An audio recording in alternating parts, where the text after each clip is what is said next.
All right, so I think we should start now.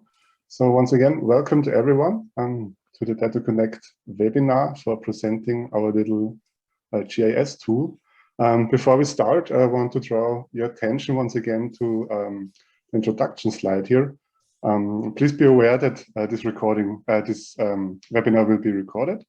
And so please also turn off your camera and microphone during the presentations. And last but not least, please enter your name and email address in the chat if you haven't done it already, so we can create a participant list out of it, and we can also send you the PowerPoint slides if you're interested afterwards. Yeah, so let's take a quick look at our agenda for today. Yeah, the first part, the welcome and introduction, is already done. So subsequently to that, Christine Pühringer from the Austrian League of Nature Conservation will give you a very quick introduction to the European Green Belt and its importance for ecological networks. And after that, I'm going to present you the content of the GIS tool and also the functions of it. So I'll give you a little tutorial to this. And in the end, we also have time for questions and answers if any questions are going to pop up. So now I'm happy to give the floor to my dear colleague, Christine, and she will tell you something about the European Green Belt as a short introduction to the topic. Hello, everybody. Thank you for the invitation and for the possibility to talk about the European Green Belt and its importance for connecting habitats and for ecological networks. I'll try to share my screen. Stefan, I think you have to activate the sharing. Can you do it now? I made you the co-host. Let's have a try. Perfect. I think it's working. Yes. You see the big screen or the presentation mode? The presentation mode. Okay. Better now? Now it's working. Great. Okay. All right. Supporting the connectivity of Natura 2000 areas along the Danubian Green Belt to promote EU green infrastructure. That's the long title of the Interreg project in the framework of which we meet today. As already said, thank you for the possibility to share a few thoughts on the importance of the Green Belt for nature conservation and as an ecological infrastructure. My name is Christine Pühringer. I come from the Austrian League for Nature Conservation, as Stefan said, and we work on the D2C project on behalf of the Federal Environment Agency. Our association is Austria's oldest and largest NGO in the field of nature conservation. We are federally organized and work mainly in species and habitat protection in all federal countries of Austria. We've been committed to the Green Belt since the very start of the initiative, and since 2003 we are also national focal point for the European Green Belt initiative. But now to the core subject of my introduction, namely why it is so important to preserve the Green Belt and to weave it as tightly as possible. Is the European Green Belt an extraordinary ecological network and living memorial landscape developed along the former Iron Curtain? This death zone divided our continent into east and west for nearly 40 years, along more than 12,500 kilometers from the Barents Sea to the Black Sea. In the border zone granted nature a pause. The death zone unwittingly, the once divided Europe encouraged the conservation and development of valuable habitats. It serves as a retreat and migratory corridor for many endangered species. It connects protected areas as well as non-protected areas along or across borders. About 40 national parks are located directly on the European Green Belt, and more than 3,200 protected areas can be found in a 50-kilometer corridor along the Green Belt.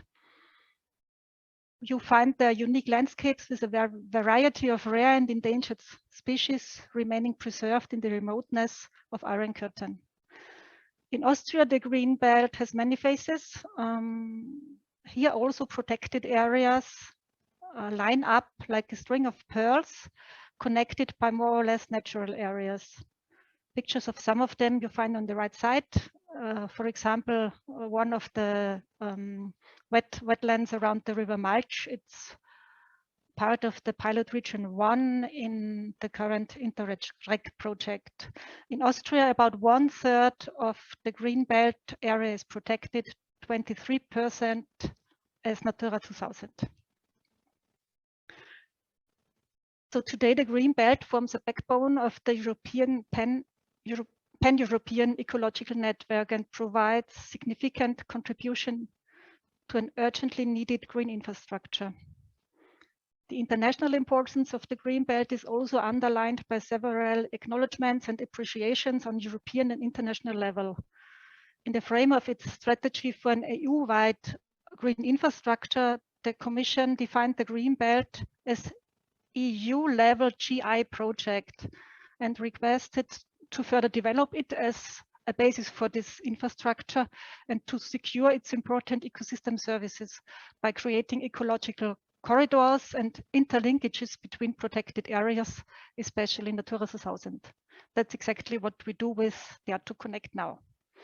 Because as we all know, the green belt cannot be seen as a continuous strip of protected areas, but rather as a bridging element that links important and ecological valuable landscapes, forming a string of habitats. Better connecting nature is urgently needed because around 50% of the Danubian green belt is unprotected, threatened by land use, especially intensive agriculture and transport. Therefore, migration is reduced, barrier effects make genetic exchange between isolated populations difficult. On a large scale, the green belt ecological network consists of core areas, sustainable used areas and corridors, landscape corridors, stepping stone corridors, linear corridors or buffer zones. Preserving the core areas, which are of great value for nature, and connecting them in an improved way is one of the great challenges in our work for the green belt in future. The University of Vienna has developed new tools within the D2C project to help us doing this, and I'm looking forward to hear more about how this is working, and thank you for your attention.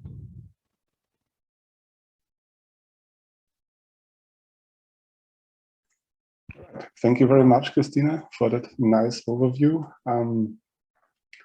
So let's get right to the next agenda point. Can you see everything?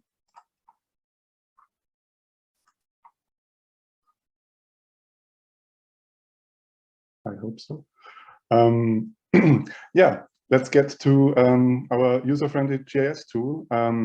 I want to present you today the features that were implemented in the tool at first to have an idea what the content looks like and what it means and how it can be useful. And secondly, we're going to take a look at the actual web app and showcase its functions. So, as Christina already said, one important part where was the sharing of the findings in the D2 Connect project. So we had an own activity for that. We elaborated this GIS tool, which is done already. The online manual is going to be added next week. And right now we're sitting in the training course for that. So we can share the results of our work. Also interesting to know is what the objectives were in this work package where this tool was created. Of course, it was the enhancement of the connectivity by identifying suitable corridors, ecological corridors, and also analyze this suitability for the connectivity of protected areas. So a lot of work was done using satellite data, a lot of analysis and algorithms. And in the end, we had several outputs. we focused on one hand on the pilot regions, and on the other hand on the European Greenbelt.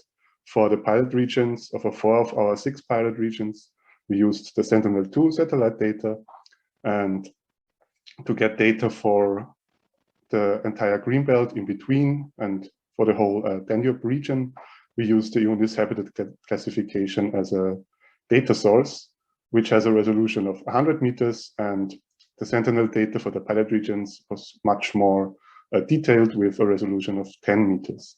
So the outputs of this work package were, on one hand, the broader habitat types for both of these scales, the ecosystem services, then 2 connectivity analysis, the morphological spatial pattern analysis, and the Euclidean distance. And last but not least, the connectivity functionality index we derived for the entire Greenbelt, so we can use it as a tool for recommendations along the border of the participating countries inside the Greenbelt.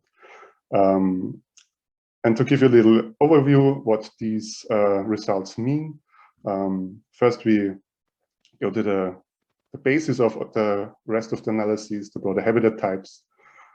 This is a classification system of natural and anthropogenic land cover types, which we used according to Banz et al. This classification system categorizes bogs, rivers, streams, and different kinds of woodlands, for example.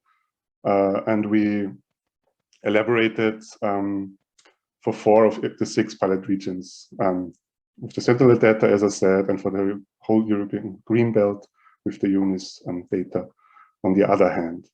So with that, we could pursue to the other analysis we conducted in the course of the project, which gave us further results. First, we derived the ecosystem services. For that, ecosystem services are all goods and services that the landscape provide for sustaining life, but also benefits for the human well-being, or especially for the human well-being. So ecosystem services can be divided in provisioning services, regulating services, cultural services, or also supporting services like the nutrient circle or soil formation for agriculture. It also includes potentials and materials and processes of nature, of course, like the raw materials and biomass, also biodiversity, of course, and also services that are man-made, like cultural elements or constructions, like buildings or agricultural landscapes. They also provide ecosystem services in some form. So for the project, we used a capacity matrix and assigned values from 0 to 5. 0 was no capacity, and 5 was a very high capacity of the specific ecosystem service, and assigned them to the broader habitat types we derived before. So we had this little matrix here. We had 5 main categories of ecosystem services: the regulation functions, the habitat functions, production functions, information functions, and carer functions, each of which consisted of several single ecosystem services like climate regulation or gas regulation for the regulation functions, and so on. And by combining all these ecosystem services by the weighted mean value, we could create an indicator for the multifunctionality of green infrastructure and the landscape elements, the so-called total function value, which is important for further analysis later on. The other analysis we conducted were 2 connectivity analyses. On the one hand, the morphological spatial pattern analysis, or short MSPA. This analysis describes the geometry and spatial arrangement of the image components. In our case, the broader habitat types. Either we could take a look at all of the broader habitat types, or we choose specific habitat types like forests or extensive grassland, for example. The results were these. This is one of the broader habitat type maps, a little scene of that. You have in green the forests, broadleafed and deciduous and coniferous forests. The background in yellow is highly intensively used agricultural land. You have in red urban areas or sealed areas, or in this olive green or brown green color, we have extensively used grassland. And by this MSPA analysis, these broader habitat types get categorized in 7 components. We have on the one hand core areas. These are the large patches of forests in this case that are connected to each other via bridges in red, or to themselves with the yellow loops. We have little brown islets, which are isolated patches of forests in the agricultural metrics in the background. And we also have these branches, which are corridors that not yet, hopefully, lead to other patches to connect them to each other. So with this analysis, we have an illustration of the patches of interest and their connections, but also, of course, of the fragmentation of these patches and broader habitat types. So by doing so, we can identify areas that are in need for action. The second analysis we conducted was the Euclidean distance. The Euclidean distance measures the degree of intactness, shape, and spatial arrangement of the image components. So we can show the influence zones inside and outside the objects of interest. And yet again, we can either take a look at every broader habitat types, or we can select specific habitat types for this analysis.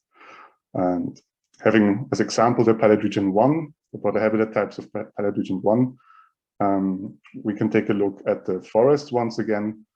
And we have this heat map, so to say, where you can see where are hotspots of these habitats and well-established networks in the warmer color, red, green, and yellow.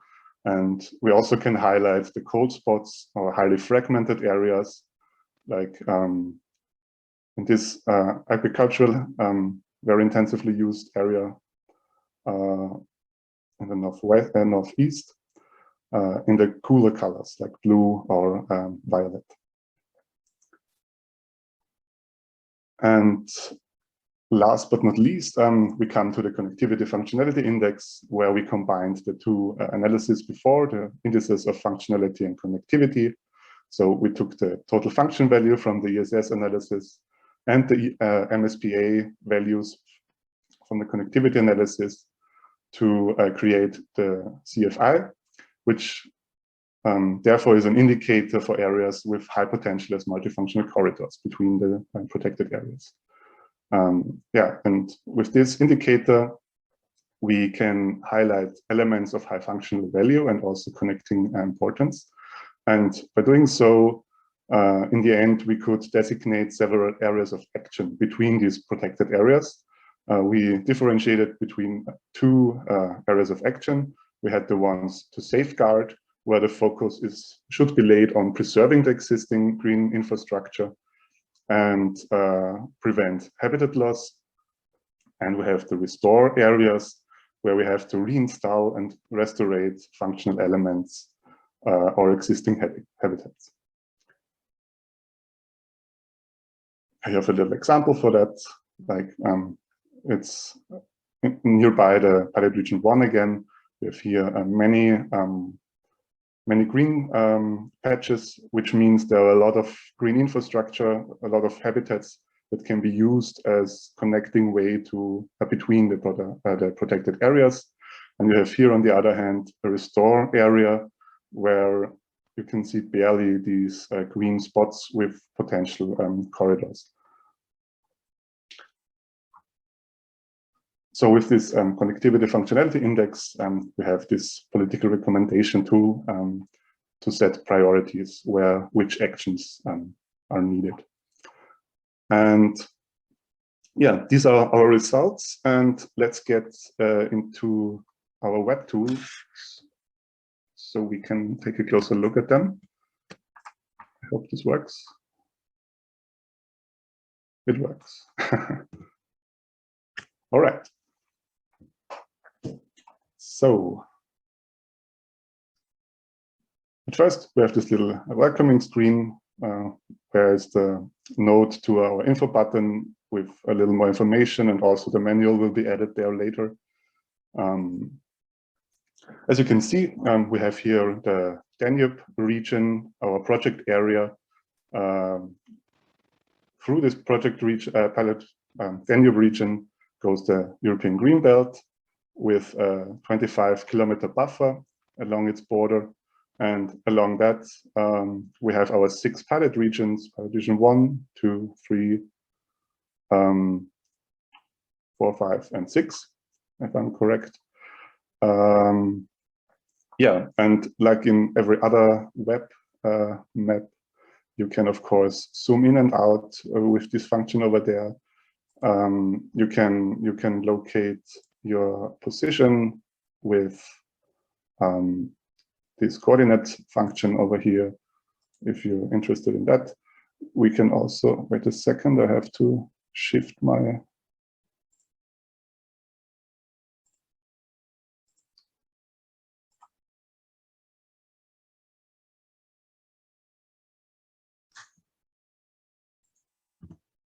let's do it like this. So we have our search bar. You can search specific areas, for example, search for Budweis, which is inside of pilot region 1. But you can also, which is more practical, use our bookmarks down here. You have in the bottom task several functions like the bookmarks. You can switch quickly from the whole Danube region to the several project areas like Šumava or Uršek, for example. We can go down to Croatia, of course. And yeah, the default setting is that we can see the broader habitat types here. So yeah, let's take a closer look here.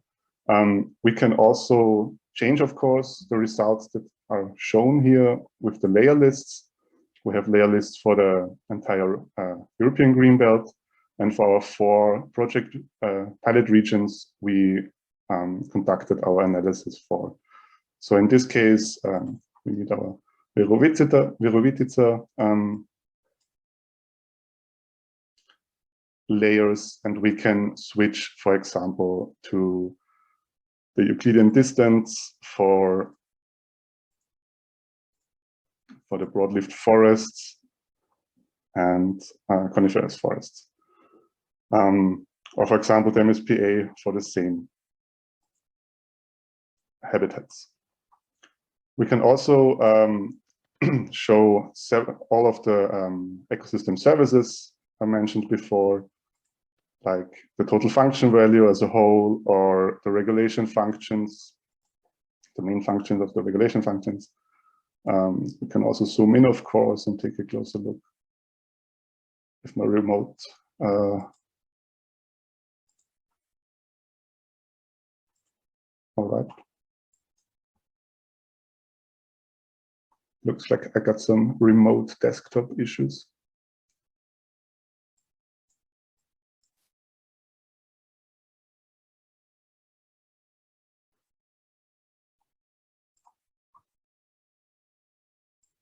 All right, I'm going to switch quickly. Excuse me. All right.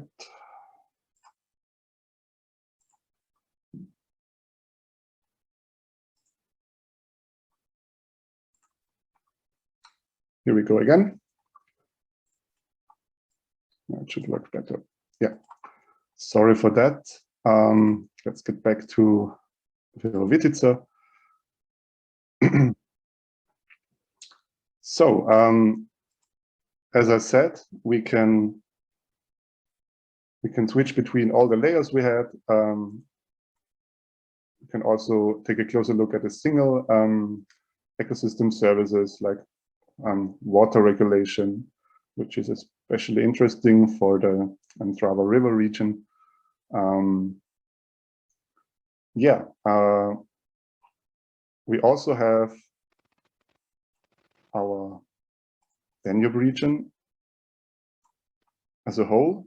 We have data for the entire green belt, which is, for example, the already mentioned CFI, which is very interesting, of course, to locate potential areas we need to take actions in.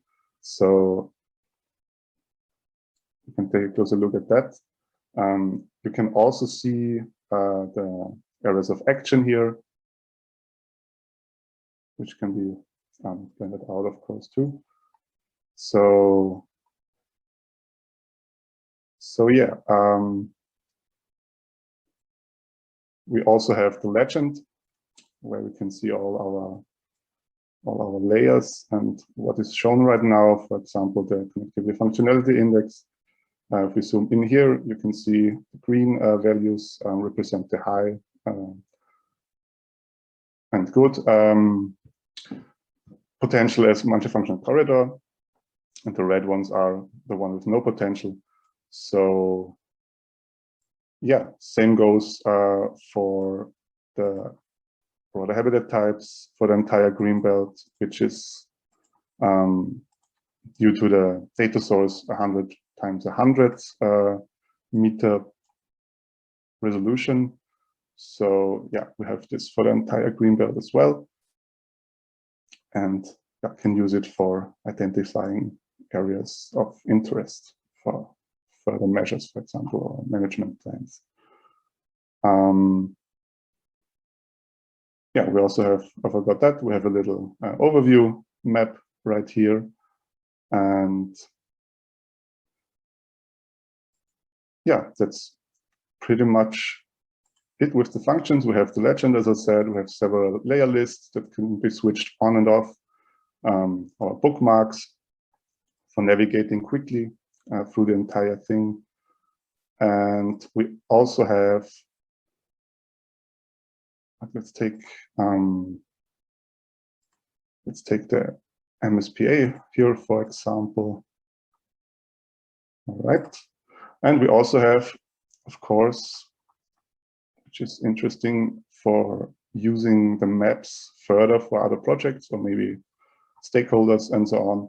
We also have a little printing tool where you can export data as a map or as simply the map only or with a legend. So you just have to choose your layout and the format. You can choose several formats like PDF or JPEG format and just go to print.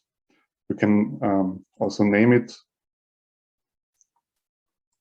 and then you can download it and you're done already.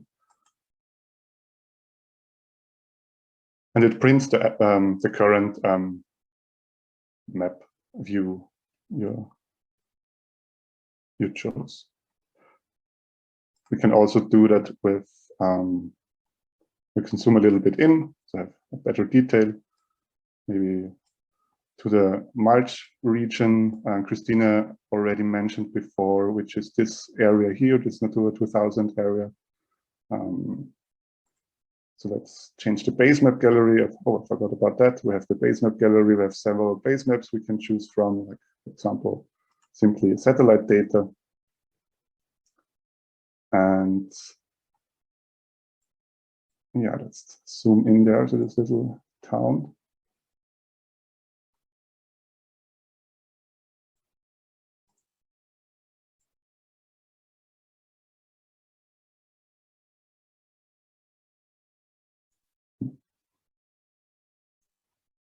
All right.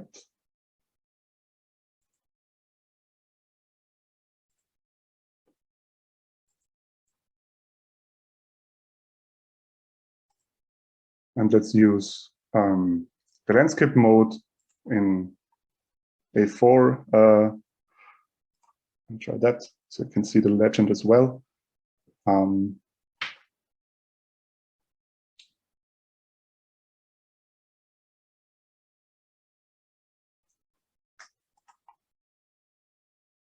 So we have this map. the bottom, we have our little legend here with the core areas, edge perforation, a little scale over there. And yeah, it's almost ready to use. You just have to download it and use it for whatever purpose you need. Yeah, that's pretty much it with the basic functions, or all the functions of the tool. Yeah, thank you very much, and have a nice day and weekend, and hopefully we see each other soon in person as well. So yeah, thanks for coming. Thank you, Stefan. Thank you. Thank you very much. Thanks a lot. Christine and Bye. Christina. Okay. Yeah, thank you, Christina. Bye. To both of you.